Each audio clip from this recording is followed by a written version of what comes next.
Hello friends, welcome back to my channel Gobu's Journey. അപ്പോൾ ഇന്ന് ഞാൻ ഉണ്ടാക്കാൻ പോകുന്നത് ഒരു സിമ്പിൾ ആയിട്ടുള്ള ഒരു ബീഫ് റെസിപ്പിയാണ്. സിമ്പിൾ എരി പെരി ബീഫ്. അപ്പോൾ എല്ലാവരും വീഡിയോ കാണാൻ റെഡി ആയിക്കോ. വീഡിയോ കാണൽ മാത്രമല്ല വീട്ടിൽ ഉണ്ടാക്കി നോക്കാനും അഭിപ്രായങ്ങൾ പറയാനും മറക്കരുത്. അപ്പോൾ നമുക്ക് നേരെ വീഡിയോയിലേക്ക് പോവാം.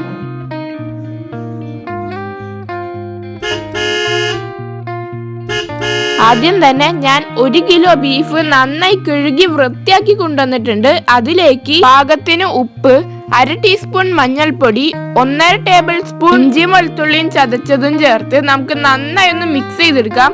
എന്നിട്ട് 3-4 വിസിൽ നമുക്ക് കുക്കറിൽ വേവിക്കാം. ബീഫ് വേവിച്ച് ഇറക്കി വെച്ചിട്ടുണ്ട്.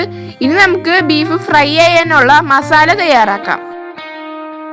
2 ടേബിൾ സ്പൂൺ മുളക് പൊടി, 1/2 ടീസ്പൂൺ മഞ്ഞൾപ്പൊടി, 1/2 ടീസ്പൂൺ കുരുമുളക് പൊടി, 1 teaspoon garam masala, 1 tablespoon ഇഞ്ചി വെളുത്തുള്ളി ചതച്ചതും, 1 ടീസ്പൂൺ അരിപ്പൊടി, 1 teaspoon cornflour, 1 tablespoon crush chilli, 1/2 teaspoon vinegar ചേർത്തൊന്ന് മിക്സ് ചെയ്യാം.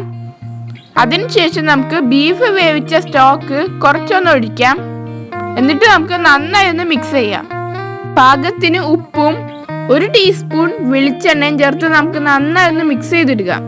ഇതേ നമ്മുടെ മസാല റെഡി ആയിട്ടുണ്ട്. ഇനി നമുക്ക് ഇതിലേക്ക് വേവിച്ച ബീഫ് ചേർത്ത് നന്നായി ഒന്ന് മിക്സ് ചെയ്ത് കൊടുക്കാം.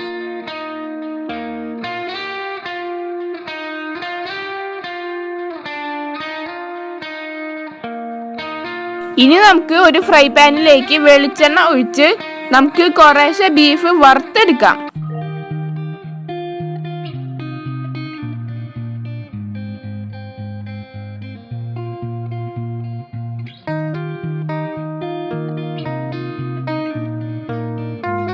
നന്നായി മൊരിഞ്ഞു തുടങ്ങുമ്പോൾ നമുക്കിതിലേക്ക് വേപ്പില ചേർക്കാം. 3-4 പച്ചമുളകും നമുക്കിതിലേക്ക് കീറിയിടാം. ഈ വേപ്പിലയും പച്ചമുളകും മൊരിഞ്ഞു വരുമ്പോൾ നമുക്ക് ഈ ബീഫ് വേറെ പാത്രത്തിലേക്ക് മാറ്റാം.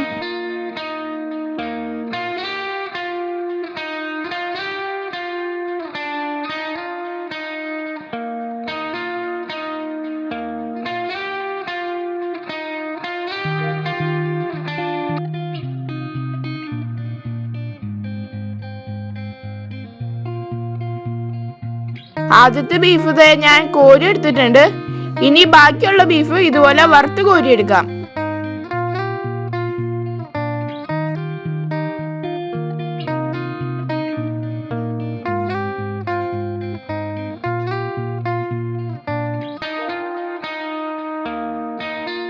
ബാക്കിയുള്ള ബീഫും കോരി എടുത്തിട്ടുണ്ട്.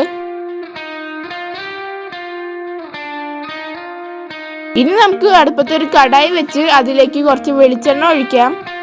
ആദ്യം തന്നെ നമുക്ക് 5-6 അല്ലി വെളുത്തുള്ളി ചേർക്കാം. എന്നിട്ട് നമുക്ക് നൈസായി അരിഞ്ഞ സവാള ചേർക്കാം.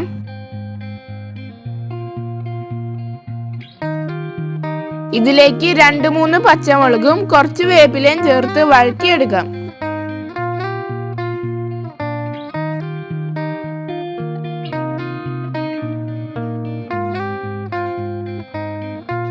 ഇതിലേക്ക് നമുക്ക് കുറച്ച് കാഷ്യൂ നട്ട്സ് ചേർക്കാം.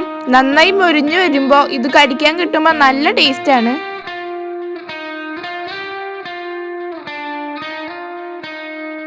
സവാള ഒന്ന് വഴന്നു വരുമ്പോൾ നമുക്കിതിലേക്ക് 1 ടേബിൾ സ്പൂൺ ക്രഷ്ഡ് ചില്ലി ചേർക്കാം. എന്നിട്ട് ഇതിലേക്ക് നമ്മൾ നേരത്തെ തയ്യാറാക്കിയ ബീഫ് ഇതിലേക്ക് ചേർക്കാം. ഇനി നമുക്ക് നന്നായി ഒന്ന് മിക്സ് ചെയ്തെടുക്കാം. നല്ല സ്വാദിഷ്ടമായ രുചികരമായ നമ്മുടെ സിമ്പിൾ എരി പെരി ബീഫ് ഇവിടെ റെഡി ആയിട്ടുണ്ട്. ഇനി നമുക്ക് ഇതൊരു സെർവിങ് ബൗളിലേക്ക് മാറ്റാം. അപ്പോൾ എല്ലാവർക്കും ഈ വീഡിയോ ഇഷ്ടപ്പെട്ടു എന്ന് കരുതുന്നു. ഇഷ്ടപ്പെട്ടാൽ ഈ വീഡിയോ ലൈക്ക് ചെയ്യുക, ഫ്രണ്ട്സിനൊക്കെ ഷെയർ ചെയ്ത് കൊടുക്കുക. പിന്നെ ആരെങ്കിലും പുതിയ എൻ്റെ വീഡിയോസ് കാണുന്നുണ്ടെങ്കിൽ ആ സബ്സ്ക്രൈബ് ബട്ടനും തൊട്ടടുത്തുള്ള ബെൽ ബട്ടൺ അമർത്തിയിട്ട് ഓൾ അമർത്തിയാൽ മതി. So it's me Gobu signing out. By.